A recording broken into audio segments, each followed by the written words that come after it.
नमस्कार, मैं विपिन पांडे मऊगंज न्यूज में आप सभी दर्शकों का स्वागत करता हूं। मध्य प्रदेश विधानसभा अध्यक्ष के समक्ष दिलाई गई शपथ। नवनिर्वाचित अधिवक्ता संघ मऊगंज द्वारा शपथ समारोह कार्यक्रम आयोजित किया गया, जिसमें मुख्य अतिथि मध्य प्रदेश विधानसभा अध्यक्ष गिरीश गौतम एवं अध्यक्षता अतिथि पिछड़ा वर्ग आयोग सदस्य दर्जा प्राप्त राज्य मंत्री प्रदीप पटेल मऊगंज विधायक, विशिष्ट अतिथि संतोष सिंह सिसोदिया जिला उपाध्यक्ष, उपस्थिति में अध्यक्ष हरिहर प्रसाद शुक्ला, उपाध्यक्ष कृष्णेन्द्र तिवारी, सचिव अखिलेश दुबे, सह सचिव भास्कर द्विवेदी, कोषाध्यक्ष आलोक मिश्रा, पुस्तकाध्यक्ष राजेश दुबे को मध्य प्रदेश विधानसभा अध्यक्ष के समक्ष विधि संगत एवं गरिमामयी उपस्थिति के साथ शपथ दिलाई गई। नवनिर्वाचित अध्यक्ष संघ कमेटी द्वारा अपनी विभिन्न मांगों को लेकर के मध्य प्रदेश विधानसभा अध्यक्ष एवं मऊगंज विधायक से रखी मांग। अधिवक्ता संघ के सचिव आदरणीय अखिलेश दुबे आज के कार्यक्रम की अध्यक्षता कर रहे आदरणीय प्रदीप पटेल जी का माल्यार्पण से स्वागत करें। अधिवक्ता संघ के नवनिर्वाचित पुस्तकाध्यक्ष राजेश दुबे जी से चाहूंगा कि कार्यक्रम की अध्यक्षता कर रहे सम्मानीय विधायक जी मैं मुख्य अतिथि जी को समस्याओं से अवगत कराना चाहता हूं कि चूंकि ये मऊगंज क्षेत्र है, अधिवक्ता गण जो हैं काफी संख्या में हैं। इनके बैठने के लिए जैसा कि आप देख भी रहे होंगे कि झोपड़ियां हैं। इन झोपड़ियों में अगर बरसात हुई, बरसात के बाद अगले साल के लिए वह टूटी झोपड़ियां जो हैं तो गिर जाती हैं। जब कभी कभी ज्यादा बारिश होती है तो उस समय उन टूटी हुई झोपड़ियों में पानी भर जाता है। पक्षकार आते हैं, क्योंकि अधिवक्ता निश्चित रूप से कानून का प्रहरी है और वह कानून को जगाता है, जागृत करता है। पक्षकार सब कुछ है और पक्षकार की सेवा के लिए अधिवक्ता गर्मी हो, ठंडी हो, भरी बरसात हो, किसी भी स्वरूप में अपने न्यायालय के समय सीमा को देखते हुए उस समय पर पहुंचता है और सेवा करता है।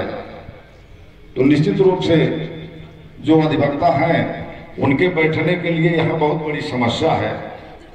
मऊगंज हमारे आदरणीय विधानसभा अध्यक्ष जी को मिल गया तो उनका दायित्व है और इसलिए मुझे पूरा विश्वास है कि जो आपकी मांगे हैं जो हमारे स्तर से नहीं हो सकती हैं उसमें किसी प्रकार की कोई कमी नहीं होगी। माननीय अध्यक्ष जी उसको पूरा करेंगे, क्योंकि हो सकता है कुछ काम हमारा शासन स्तर से बात करके करना पड़े, तो उसमें भी माननीय अध्यक्ष जी सक्षम हैं, वो हम कराएंगे। हम भी पत्र लिखेंगे और जरूरत पड़ेगी तो माननीय अध्यक्ष महोदय से हम फोन भी कराएंगे।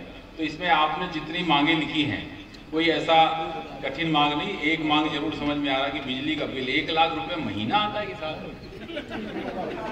टोटल कितने साल का लगा है? नहीं, आप हमको ऐसे मत, तो हम अभी बात कर लेंगे बिजली बिल का। तो ये जो कोरोना काल का समय का ये था, उस बिल को माफ करा दिया जाएगा, आप बिल्कुल चिंता मत करें। क्योंकि अभी वो तो आया है कि जो हितग्राही हैं उनके लिए, पर जब न्यायालय परिसर में काम नहीं हुआ, हितग्राही आए नहीं, वकील आए नहीं और आप लोग ऑनलाइन सारा कुछ होता रहा, तो ऐसी स्थिति में न्यायालय परिसर में जो बिल आया है उसको माफ होना चाहिए। उस पीरियड का भी इसमें माफ करके और जितना जो बचेगा उसको समायोजित करके करेंगे कि ये आपका इस बार 2 साल के इस समय का पूरा बिल्कुल एकदम निरंक हो जाए और उसमें जो भी राशि जमा करके निरंक करेंगे ताकि शून्य के बाद से फिर ये शुरू हो जाए। तो इसका बिजली का बिल वाला भी इसको शुरू कर लेंगे। और इसमें हमें ट्रेजरी का जो मामला आया है तो मुझे इसके बारे में जरूर जानकारी नहीं कि ट्रेजरी कोषालय और शासन स्तर से किस आधार पर पे इसको ट्रेजरी को यहाँ से शिफ्ट करने की बात हुई थी। हम उस शासन स्तर से बात करके और फिर से इसकी आवश्यकता क्यों नहीं पड़ी, वो क्यों कारण से वो हुआ, वो हम पता लगा करके और फिर जरूरत होगी तो माननीय वित्त मंत्री से भी बोल करके पुनः यहाँ ट्रेजरी का यहाँ पे करने का काम शुरू करेंगे। और उसके लिए मुझे इतना समय दीजिए कि कम से कम चूँकि शासन स्तर का हुआ है, कोई यहाँ स्थानीय स्तर पर लिया गया निर्णय नहीं है, तो शासन से लिए गए निर्णय पे मुझे मेरी जिम्मेवारी बनती है कि मैं उनसे बातचीत कर लूँ कि वो ऐसा हुआ था। अगर उनके कोई उचित कारण या कुछ ऐसी चीज़ें आती तो उसको हम संतुष्ट करके और फिर से ट्रेजरी को यहाँ पे शुरू करेंगे बातचीत। अगर उसमें कहीं कोई दिक्कत आएगी भी तो हमारे साथ विधानसभा के माननीय अध्यक्ष जी हैं, तो मुझे पूरा भरोसा है कि ये भी आपको हो जाएगा। तो ये जो आपकी मांगे हैं, ये इसके आधार पर मुझे लगता है कि इसमें कहीं कोई ऐसी चीज नहीं है कि जो आपने मांग की है उसमें कहीं दिक्कत जाएगी। कस्य नून्नतिकार का पद्म पत्रम स्थितम तोयम धत्ते मुक्ताफल श्रिय। अच्छे और श्रेष्ठ लोगों का जो संपर्क होता है वो उन्नति को करने वाला होता है। जैसे कमल के पत्ते पे पानी की बूंद गिरती है तो वो भी मोती की तरह चमकने लगती है। ये बात हम इस अर्थ में कह रहे हैं कि काफ़ी जैसा कि अध्यक्ष जी के लिए मुझे भी जानकारी है, और इत्तेफाकन जब मनगवा कोर्ट का उद्घाटन हुआ था तब भी अध्यक्ष जी थे वहाँ, मुझे पहली बार जानकारी हुई कि वो अधिवक्ता भी हैं। तो ये दोनों चीज़ें हैं, अच्छा संयोग है कि अधिवक्ता हैं तो हम पेशा भी हैं, आपकी मुश्किलें आपकी समस्याएं बेहतर समझते हैं, और उससे अच्छी बात यह है कि उन समस्याओं का निराकरण करने की स्थिति में भी है। तो आप लोगों की ओर से, चूंकि मैं कल भी अध्यक्ष जी से यही कह रहा था कि हम और आप एक ही परिवार हैं, बस फर्क ये है कि हम डाइस के इस तरफ बैठे हैं, आप डाइस के उस तरफ हैं, लेकिन काम एक ही कर रहे हैं, परिवार के तौर पे कर रहे हैं। तो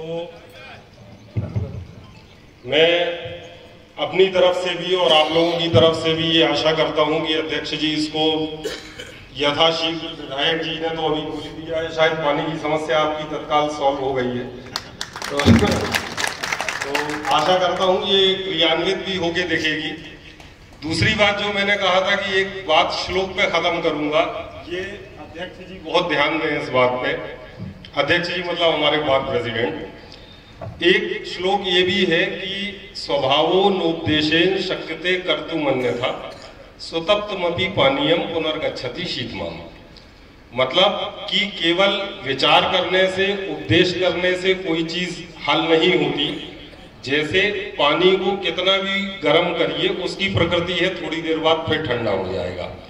तो अध्यक्ष जी से निवेदन ये है कि ये पानी गर्म रखिएगा,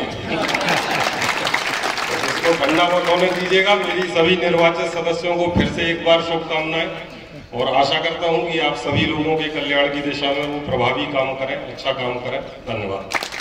कि हमारे जुडिशियल सिस्टम में काम करने वाले हमारे ऊपर बैठे हुए पीठासीन अधिकारी और नीचे से खड़े होकर के तर्कों के आधार पर अपनी बात को प्रमाणित करते हुए हमारे अधिवक्ता साथियों के योगदान के कारण इस न्यायालय के प्रति आज भी विश्वास आस्था का कायम है। समस्याएं हैं इसमें अधिवक्ता संघ की, और हमारा अधिवक्ता संघ स्वयं में इतना सक्षम हो गया है कि न्यायिक व्यवस्था में उसको योगदान से मऊगंज के भी न्याय का स्थान न्यायिक व्यवस्था में प्राप्त हुआ है। अभी जब भारद्वाज जी कह रहे थे तो बड़ा अच्छा श्लोक करके उन्होंने कहा कि एक स्वभाव है, गर्म पानी ठंडा ही होगा, स्वाभाविक है, पर जब तक गर्म है तब तक वह दुष्परिणाम भी दे सकता है। ठंडा होने के पहले वो शरीर के अंश में परिवर्तन भी कर सकता है। हमारे अधिवक्ता संघ के नए अध्यक्ष शुक्ला जी है, उनकी टीम है, बहुत सारी डिमांड उनकी आई है, और स्वाभाविक है हम भी अधिवक्ता हैं, हम भी प्रयास इस बात का करेंगे। अभी हमारे प्रदीप जी ने कहा है कि लगभग सारी मांगे तो उन्होंने स्वीकार कर दी। हमको बिल्डिंग का पैसा चाहिए, हो गया, उनने कह दिया सब दे लेंगे। हैंडपंप का आपने मांगा, वो दे दिया। इतना जरूर मैं उसमें जोड़ देता हूं प्रदीप जी कि प्रयास ये करिए कि 5 दिन के अंदर जैसे रामनवमी खत्म हो उसके दूसरे दिन बोर की मशीन यहाँ लग जाए। कोई दिक्कत आ रही तो हमको भी बताना। 10 तारीख को शायद रामनवमी है, 11 तारीख को 12 तारीख में आकर के मशीन लगे, क्योंकि 1 सेकंड देरी मत करिए पानी देने में। पानी उस समय उसे भी जरूरत है, हमारे पक्षकार आते हैं, उनको भी पानी की आवश्यकता है। सबको पानी की जरूरत पड़ती है, तो कम से कम पानी तो पिलाइए। केजरीवाल मैं अभी जा करके तत्काल बात करता हूँ, यदि कलेक्टर के स्तर पर है मैं तत्काल उनको कहूंगा कि इसको वापस करो, और सरकार के स्तर पर है तो अभी आप चिंता मत करो। आज ही अभी शाम को बातचीत हो जाएगी, जैसा प्रदीप जी कह रहे थे कि वो बातचीत हो जाएगी, जैसा होगा हम करेंगे। मैं आपको केवल ये भरोसा देना चाहता हूँ कि अधिवक्ता संघ की जो भी मांगे हैं ज्यादा ज्यादा हमारे अधिवक्ताओं के बैठने का हो जाए, तमाम सारी व्यवस्था हो जाए, हम सब पैसा देने को तैयार हैं। और भरतदास जी हैं तो मैंने मनगमा में भी कहा था कि क्योंकि विधायक मैं देवतलाव से हूँ,